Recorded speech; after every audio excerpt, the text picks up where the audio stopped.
para a sua manifestação como autora da ação. Senhora Presidente, senhora Ministra Rosa Weber, senhor Ministro Relator, senhores ministros, senhores advogados aqui presentes, senhoras e senhores, entendi que era meu dever constitucional, como Procuradora-Geral da República, não deixar que pairassem dúvidas sobre a constitucionalidade de determinada norma da recente Lei 13.165, de 29 de setembro de 2015, às vésperas do início das eleições de 2018.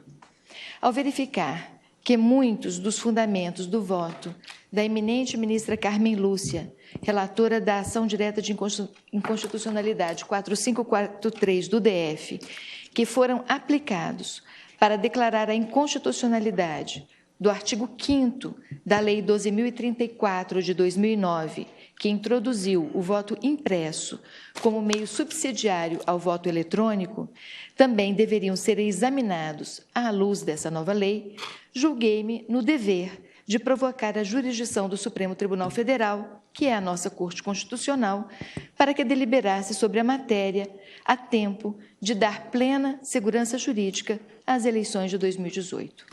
Segurança jurídica por meio do voto impresso é o que também tentou o Congresso Nacional com a edição dessas duas leis, a Lei 12.034 de 2009 e a Lei 13.165 de 2015, ao estabelecer modalidades de impressão de voto.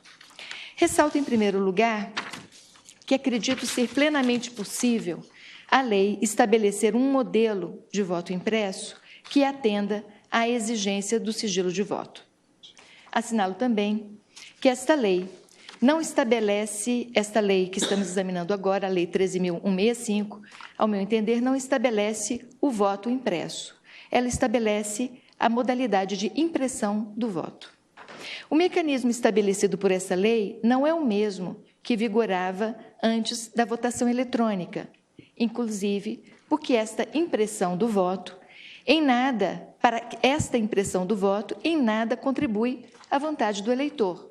Não é ele que subscreve o voto, não é ele que preenche qualquer campo de um papel impresso, e ele também não tem qualquer controle sobre o que será imprimido.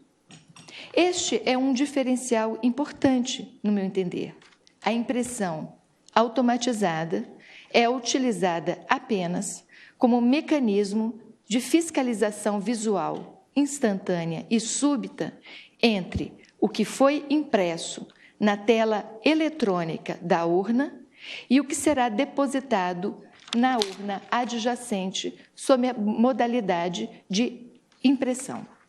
Este mecanismo é, portanto, criado pela Lei 13.165 de 2015, este é um mecanismo de fiscalização visual e não um mecanismo de expressão da vontade do eleitor mediante impressão de um voto em papel, pois o que valerá, ao final de contas, é a votação eletrônica. Assinalo, portanto, que o mecanismo de impressão de voto criado por essa lei nova não atinge duas questões importantes. A primeira, a transmissão correta do voto eletrônico, que é o que será computado e totalizado pela Corte Eleitoral.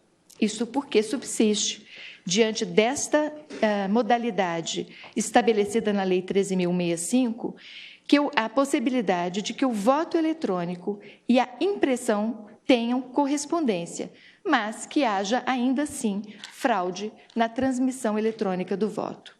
Em segundo lugar, a discordância entre o voto eletrônico e a impressão do voto detectada pelo eleitor no momento da conferência visual instantânea que ele faz, pode subsistir. Vejamos o que acontece. A Lei 13.165 não estabeleceu a consequência decorrente dessa discordância detectada pelo eleitor. Não se sabe, por meio desta lei, se esta apuração implicará na ostensividade do voto do eleitor que denunciou a divergência. Não se sabe também se dará causa à anulação de todos os votos precedentes já dados naquela urna. a norma também é incompleta e, por isso, não disciplina essas questões.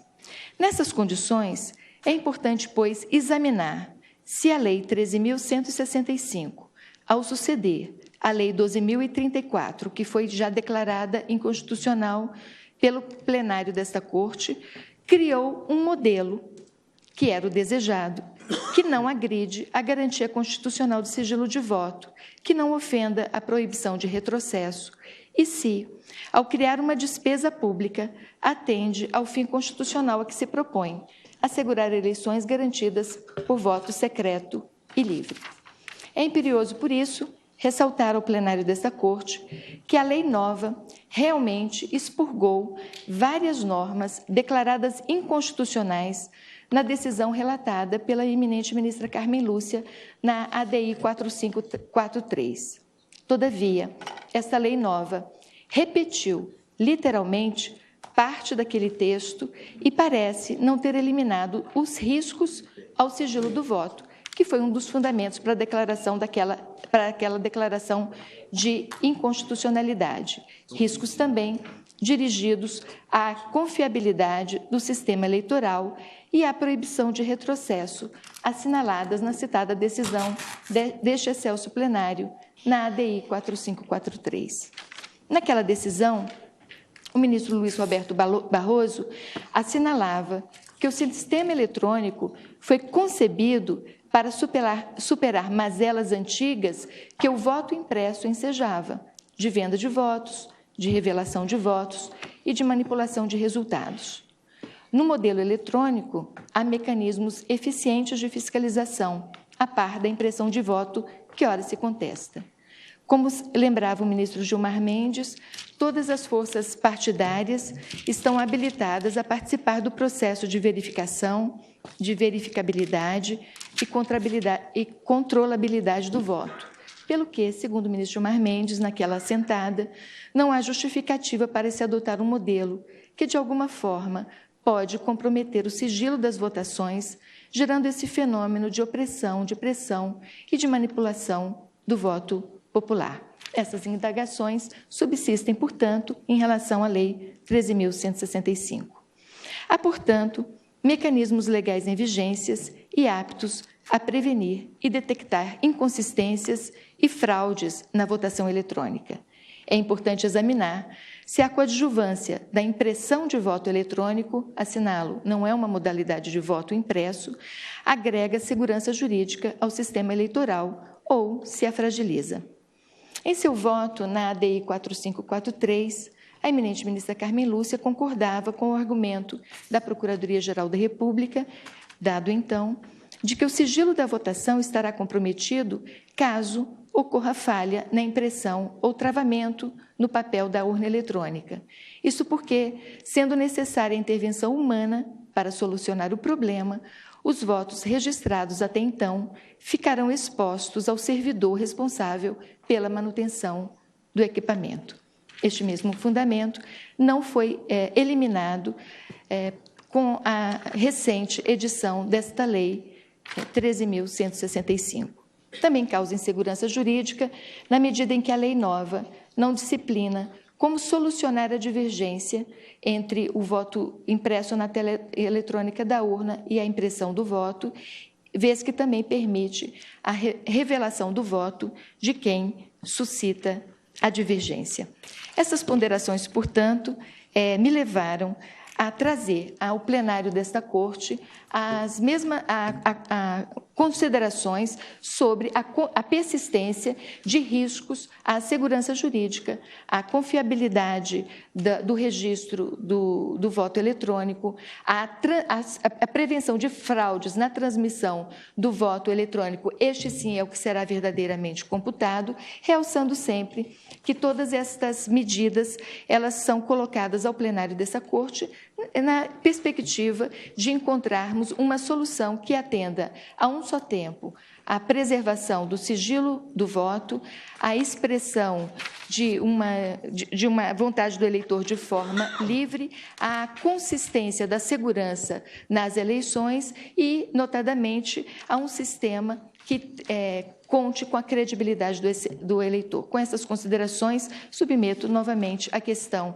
a esta Corte, salientando que, finalmente, as críticas feitas ao texto da lei anterior subsistem em relação à lei recentemente editada. Com essas considerações, peço à Corte que examine a constitucionalidade da norma e, caso a considere constitucional, que module os seus efeitos de modo a garantir segurança jurídica. Obrigada. Agradeço.